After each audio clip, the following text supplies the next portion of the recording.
topics and opinions expressed in the following show are solely those of the host and their guests and not those of W4CY Radio, its employees, or affiliates. We make no recommendations or endorsements for radio show programs, services, or products mentioned on air or on our web. No liability, explicit or implied, shall be extended to W4CY Radio or its employees or affiliates. Any questions or comments should be directed to those show hosts. Thank you for choosing W4CY Radio. Welcome to Entrepreneurs Ascending, where we believe in a better life through better business. Here, we help you aspire to greatness, achieve your goals, and ascend to new heights. Whether you're starting, scaling, or exiting, we're here to empower you with inspiring stories, enlightening discussions, and transformative resources to help you accelerate your success. Now, it's time for Entrepreneurs Ascending. Welcome to Entrepreneurs Ascending. It's great to have you here, and we hope that this is going to be a transformative resource or perhaps some helpful information for you as you're working to achieve your goals. You have some sort of vision out there as a business owner. Hopefully, you've got some sort of vision of what you want to create, maybe the impact that you want to have on your clients' lives, your employees, maybe your community. And how are you going to get there?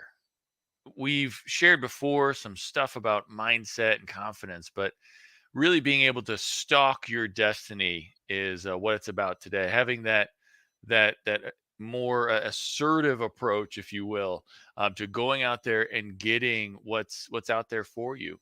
So we have a wonderful guest here today with us, and Tarah is going to share her book. She's an author. And she's going to share some of these principles for being able to stalk your destiny, as the name of the book is, as well as she's got a show, and she's going to share some information about that as well. So you can also follow her and learn more about what she's doing. But we're going to go ahead and bring Tarah on right now. Tarah? Hey, everybody. Hey, Tarah. Thank you so much for being on with us today. And your book is Stalk Your Destiny, right?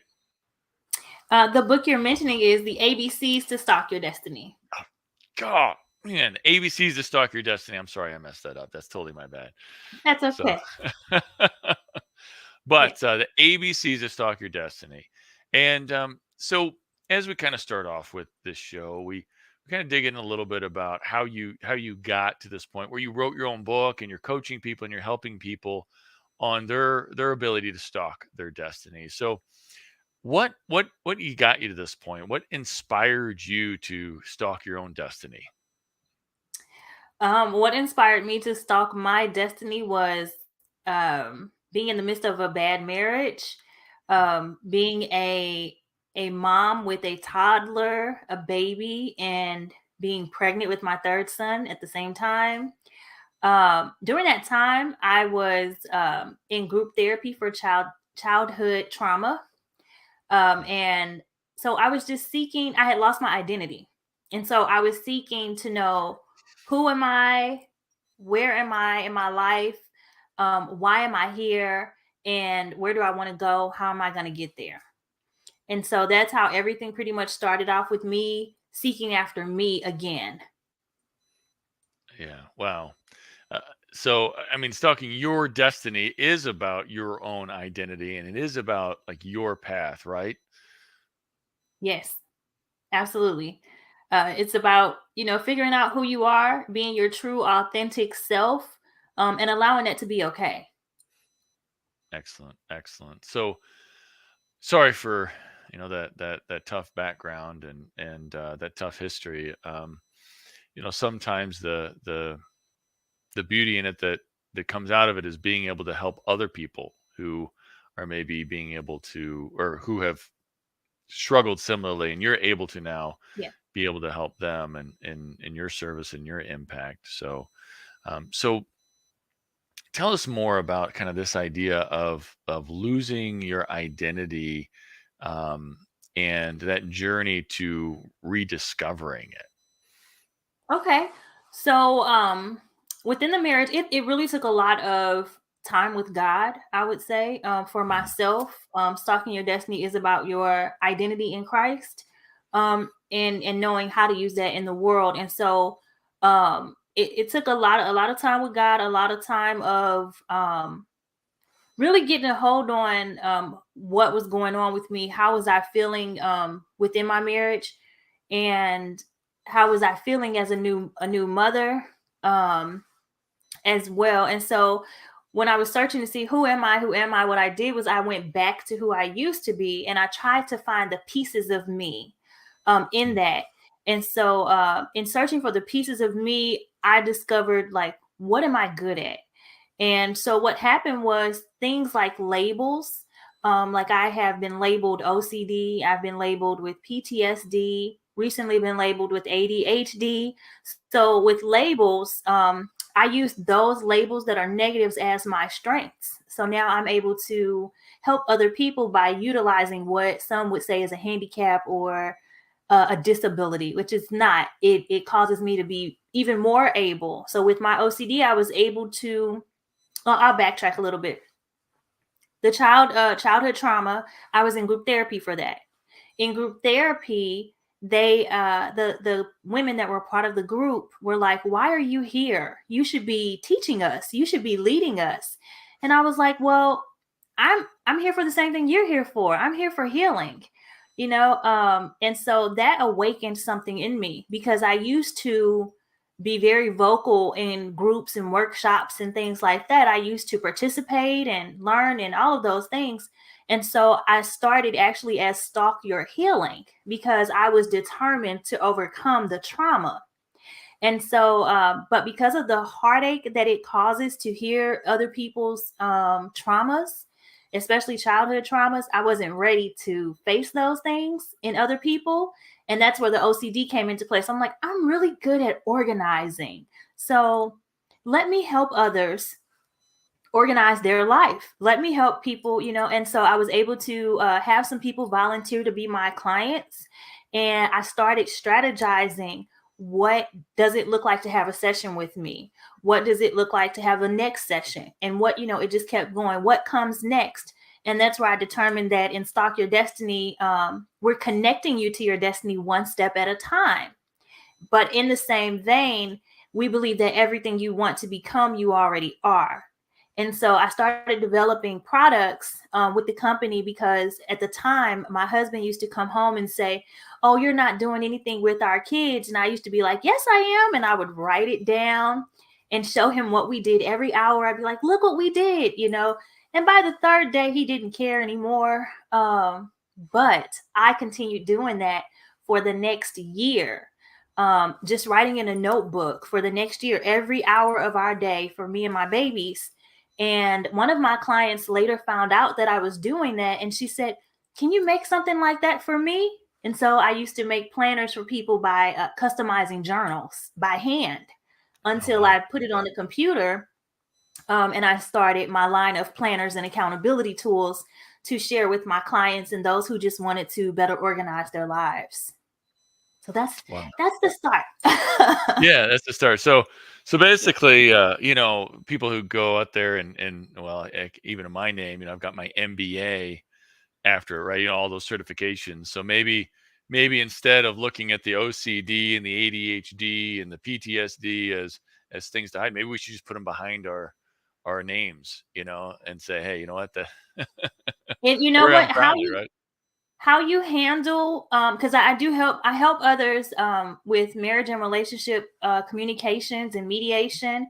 I help with navigating mental health and overcoming obstacles and goal setting. And so it how you handle your mental labels, mental health labels, how you handle those things and how you overcome them, I do believe that gives you a sense of qualification to help someone else to navigate it. Because if you handle yourself well, and you're in therapy yourself, or you have accountability in those things, you can absolutely help someone else, because you can relate to them with what they're going through. I have so many clients that have had that have mental health disorders and labels, and they feel like no one else understands. And they also feel like in therapy, they just want to diagnose them and fix the problem, versus helping them really navigate to it and own it. So yeah, for And me, yeah, my labels can absolutely go behind my name, because you can see the fruit of that labor. absolutely, Yeah. absolutely. Yeah, where it is kind of a badge of honor of what you've gone through, Yeah. and really celebrate that. What you've been able to go through, navigate, learn from that, and then be able to help other people. Yeah. Maybe that's an interesting way of doing it, right? Just Yeah. being able to wear it proudly. So, Yeah. but so you started. Uh, with kind of losing that identity, you said, like, it kind of, Mhm. in marriage, and kind of, and I think that happens to a lot of people, because Mhm. you're trying to figure it out early on, and Yeah. trying to just make it work with each other. So you started going through that healing of some of the childhood traumas that you had, and started laying out, what you were doing each day and your planning. How did that inform your search for that new identity? Or maybe not, I shouldn't say new identity, but your identity. Well, that's where the tagline, everything you want to become, you already are. So once I Mm, embodied me in terms of like finding my strengths, and mine were found in those labels, I remembered that I wasn't the things that my ex-husband was calling me. I mm, wasn't boring. I wasn't without a personality. I had to run to the truth of who I was. And so I believe that standing in who I was and really seeing my strength in what was going on, which I didn't at the time. At the time that I was helping other people, I was broken, but my strengths were still there. I was heartbroken. I would say I was heartbroken.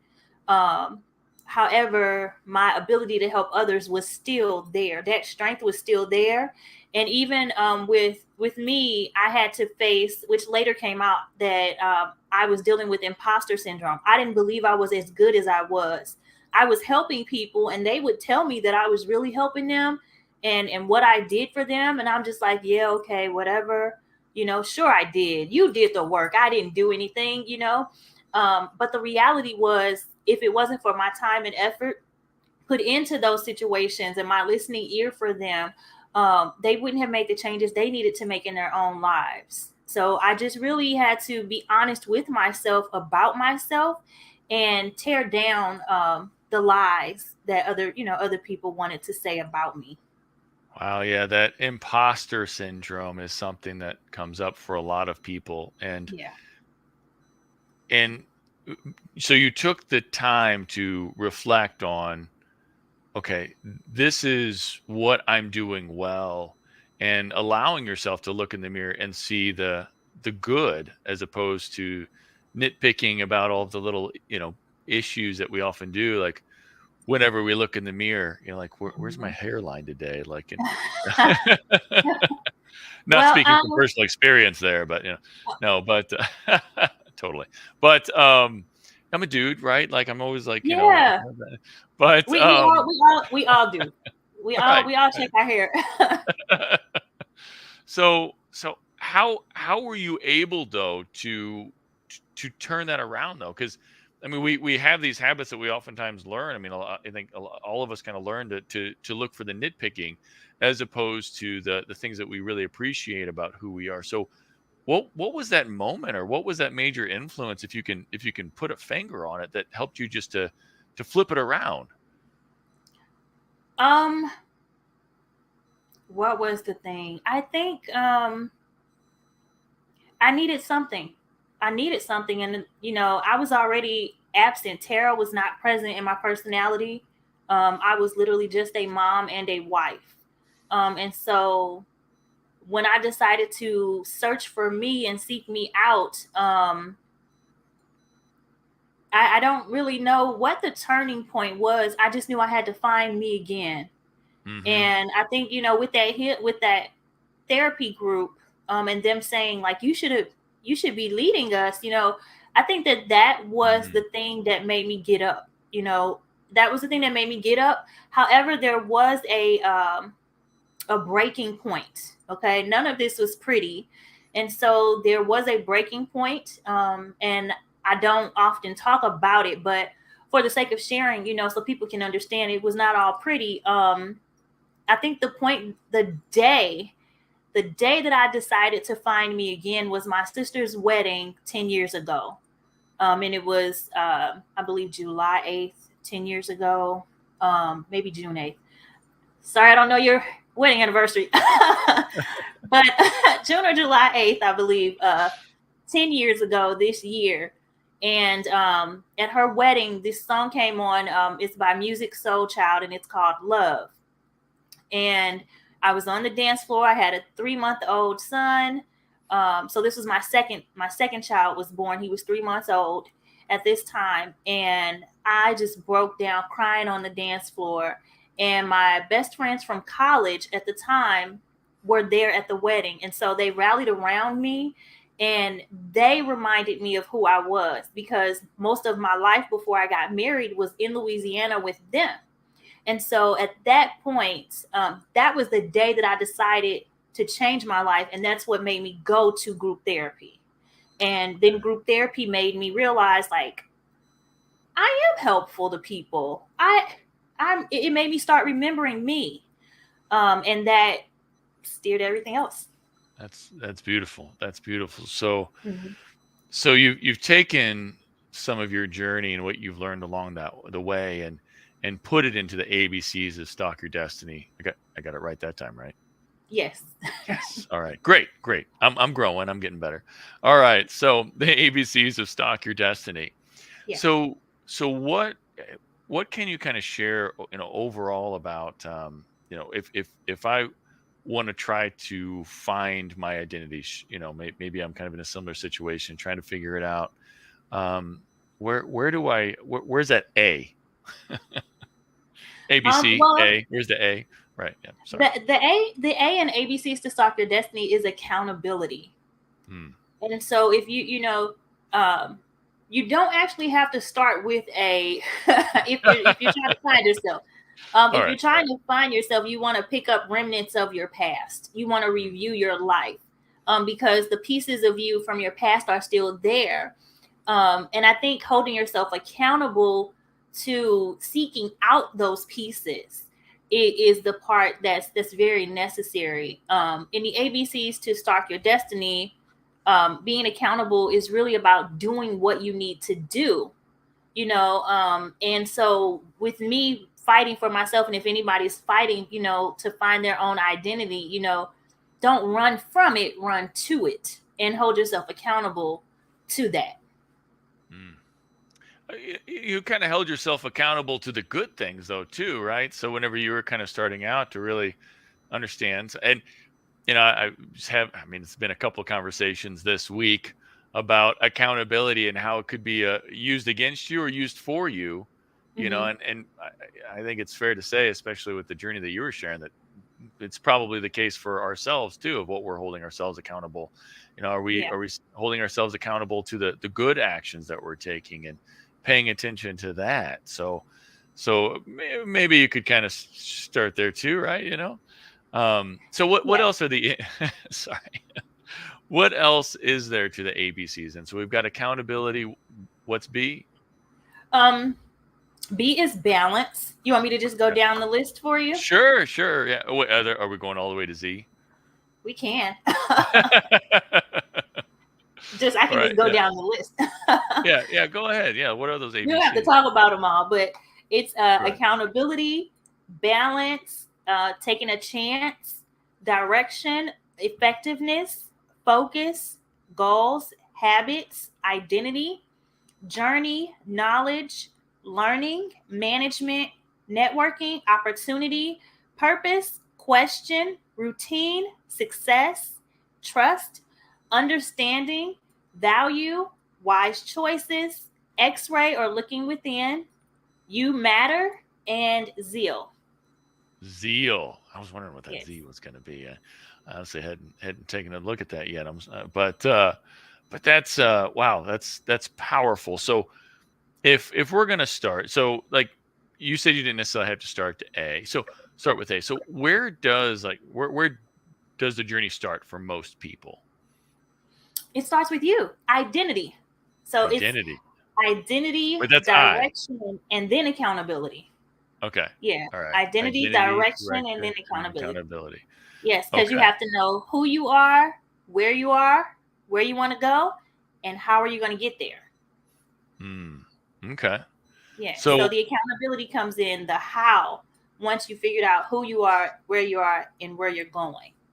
So do you ever find that people they struggle with who they are like right now, trying to figure that out? But do they have kind of a vision of who they want to be, and maybe can they build that vision of where they want to move, or how does that kind of work together?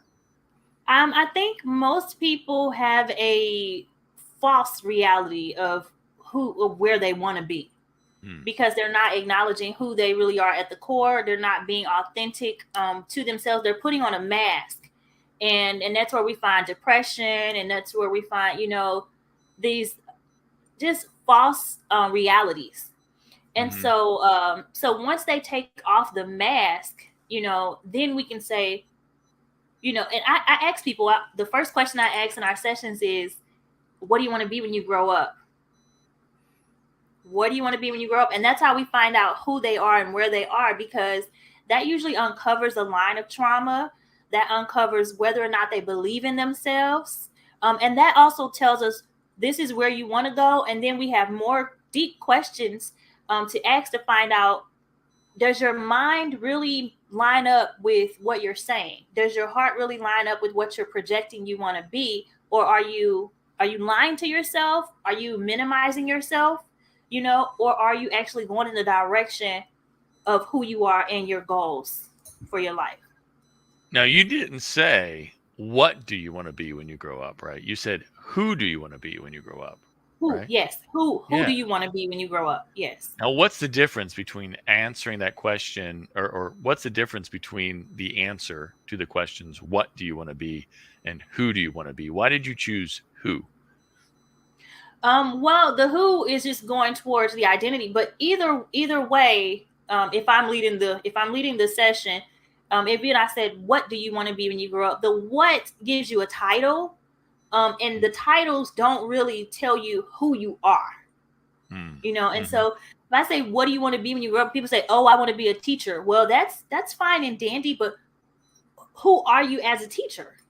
What kind of Yeah. teacher are you going to be? And what part of you is naturally a teacher anyway? So I'm getting to the heart of the matter by asking, who do you want to be when you grow up? Or, even if I say, what do you want to be when you grow up? I don't want the labels. Yeah, because Yeah. I might say, "Oh, what do you want to be when I grow up?" Man, I always wanted to be an NBA player, right? But the who I am is not a 6'8", right? I happen to just be 6 foot even. So, Yeah. Yeah. so You can it's still play in important. the NBA, just what role, Yeah, I can help make sure that they have enough water. That's probably. So yeah. So the what you end up putting labels on things rather than and things that maybe do not really describe who you are. But if you say who do you want to be, that seems like that gets more to that identity and the things that so as an NBA player, well, what is that? What's so cool about being an NBA player? Yes. Um, so I would imagine, if I'm gonna play with that around, a little bit, well, who? Well, I really love the idea of, maybe loving the sport. So doing something in with the sport of basketball, Mm-hmm. or maybe even just being able to do something with the team, loving the team Yeah. aspect of it. So being able to identify Mm-hmm. who you are, that I and then you can kind of figure out what role might be best for you in life. Okay. All right. Yes. All right. So we start off with that identity and really understanding who you are, and what's that next step? Mm-hmm. What's that next step Where after are identity? you? Where are you? Okay. Direction. Mm-hmm. The direction. So Direction. Yeah. kind of like with a GPS, trying to figure out where we are currently to figure out, and then is it where we want to Where you go? Is want to that go. third piece? Yeah. Okay. Excellent. Excellent. So Now you said that when you're coaching with people and you're working with people and you have some of these planners, how how do people like leverage the planning tools and whatnot to be able to navigate who I am and where I'm trying to go? Well, they usually don't get the planners up front with me. What Okay, happens is after they become a client, I'm sorry, did I go cut ahead. you off? Go ahead. Nope, nope. Oh, I was okay. saying okay. Yeah. So, so after they become a client, then we start a few sessions. We may do a roadmap to success, which is a 10-year, 5-year, 3-year plan. We would do a 1-year plan and 1-year breakdown, 2 quarters. And once we get that broken down, we would go all the way to the next 4 weeks. And that's when they would start to use a planner, start to do better timing, better organization. And depending on what they need, we would decide which planner they need. Some are business planners, some are student planners, some are planners to just check in with yourself and keep your agenda, um, and some are just agendas.